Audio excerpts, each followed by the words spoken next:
Pensez-vous que cela est venu à mi-chemin de votre vie et soudain, tout semble dénué de sens? Comme si, après des années de construction d'une carrière, une identité et une vie, une question silencieuse se posa: est-ce que c'est? La société nous vend l'idée que la vie suit un chemin linéaire. Nous étudions, travaillons, atteignons le statut, construisons une famille. Mais pourquoi, lorsque vous atteignez 40 ou 50 ans, tant de gens ressentent un vide profond, comme si quelque chose d'essentiel manquait? Carl Jung avait une réponse à cela. Pour lui, la vraie vie ne commence pas dans la jeunesse, mais à l'âge moyen. En effet, la première moitié de la vie est axée sur le monde extérieur. Nous recherchons la reconnaissance, le succès et l'acceptation. Mais il arrive un moment où l'inconscient commence à se manifester, exigeant quelque chose de plus profond. Ce que Jung a trouvé, c'est que ce sentiment de crise n'est pas un problème. C'est un appel. Et ceux qui comprennent cet appel peuvent transformer cette phase de la vie en renaissance.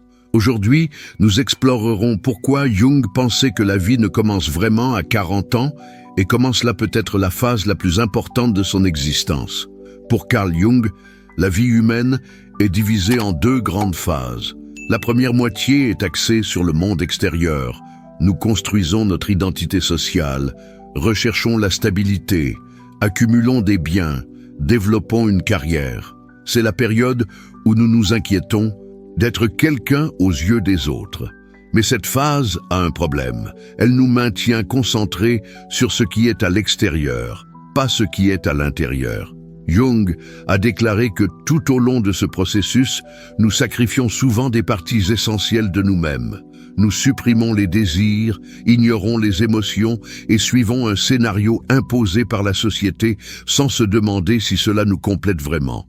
Par conséquent, lorsque nous arrivons à mi-chemin, quelque chose change. Ce qui, avant, était logique, commence à perdre de la force. Les titres, l'argent, l'approbation sociale, tout cela n'apporte plus la même satisfaction.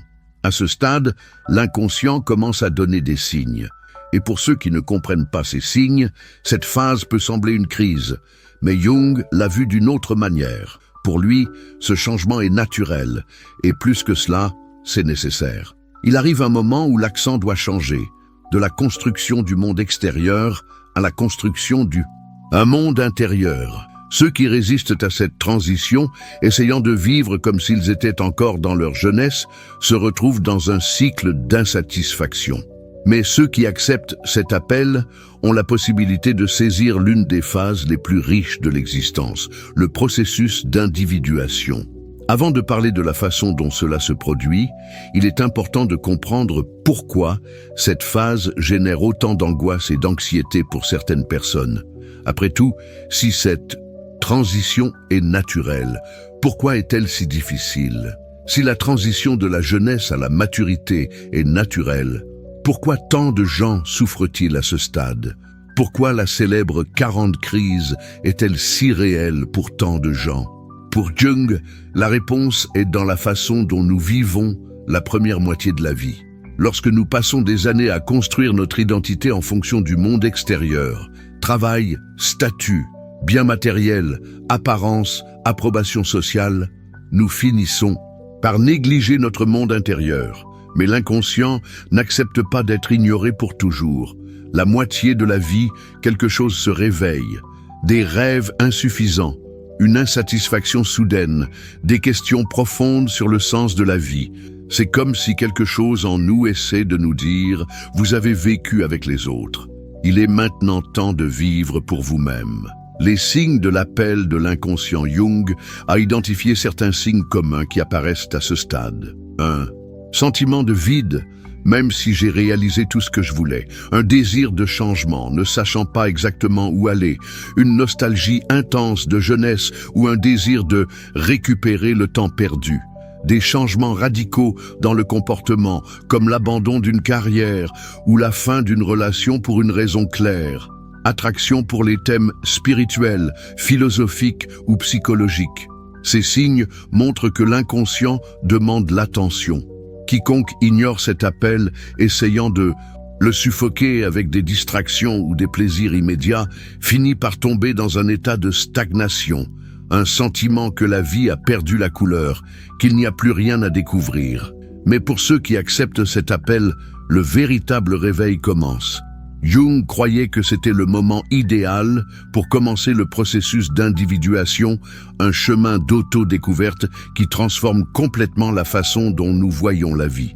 La plupart des gens passent la première moitié de leur vie à essayer de s'intégrer, à la recherche d'acceptation, à gagner le statut, à suivre un script qui n'était souvent pas écrit par eux-mêmes. Mais Jung pensait que la seconde moitié de la vie devrait être de devenir qui vous êtes vraiment.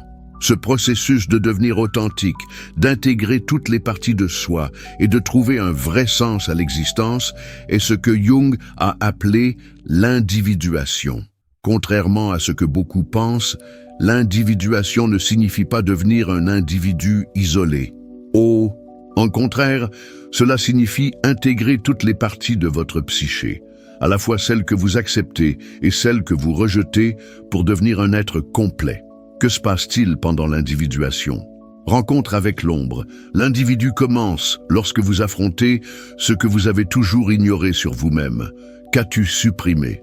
Quels désirs ou sentiments refusés par peur ou commodité?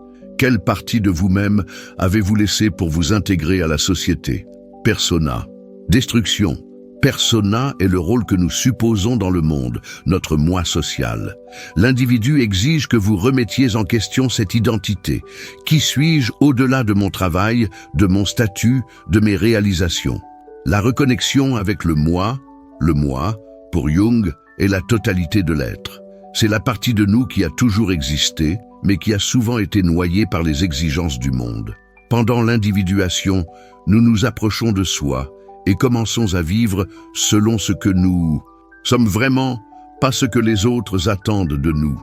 Ce processus n'est pas confortable. Il nécessite une déconstruction, nécessite face à des vérités difficiles et nécessite du courage pour renoncer à de vieilles certitudes. Mais pour Jung, c'est là que commence la vraie vie.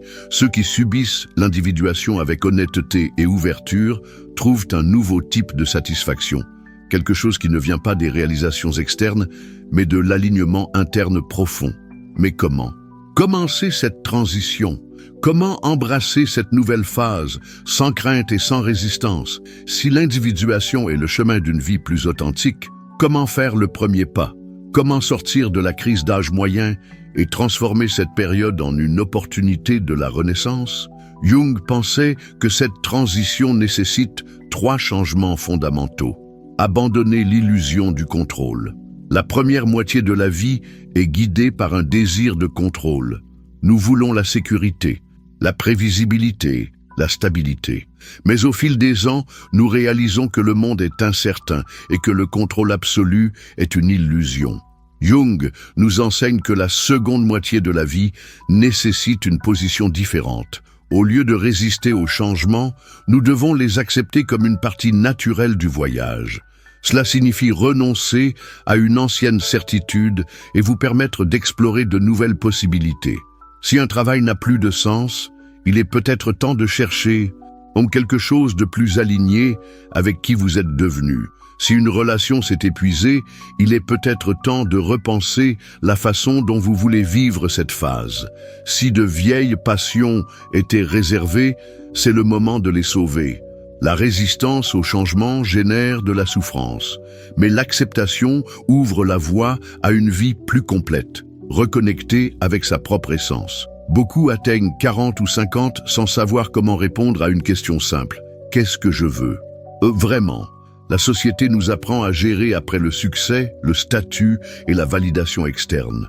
Mais dans la seconde moitié de sa vie, Jung a dit que la chose la plus importante était de s'écouter. Qu'avez-vous toujours voulu faire, mais n'a jamais eu le courage? Qu'est-ce qui vous donne un vrai plaisir, quelle que soit l'opinion des autres? Qui seriez-vous si vous pouviez abandonner toutes les attentes sociales? C'est le moment de chercher ces réponses et de commencer à vivre plus aligné avec votre vrai moi. Trouvez un nouveau but. La crise d'âge moyen survient souvent parce que le but qui nous a guidés ici n'a plus de sens. Si avant la motivation était de construire une carrière, de créer une famille ou de gagner de la stabilité, maintenant l'appel est un autre. Cherchez quelque chose qui a un sens réel. Le but dans la seconde moitié de la vie n'a pas besoin d'être lié à des réalisations matérielles. Cela peut être quelque chose de plus interne, comme partager la sagesse et l'expérience avec les autres, développer de nouvelles compétences ou passions. Connectez-vous avec quelque chose de plus grand, que ce soit dans la spiritualité, l'art ou la philosophie.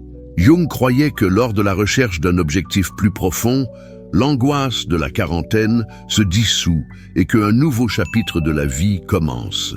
Si les jeunes sont la phase de la construction, la maturité doit être la phase de la vérité. Ceux qui résistent à cette transition en direct piégés dans le passé, essayant de prolonger une identité qui n'existe plus. Mais ceux qui acceptent ce changement découvrent que la vie ne fait que commencer.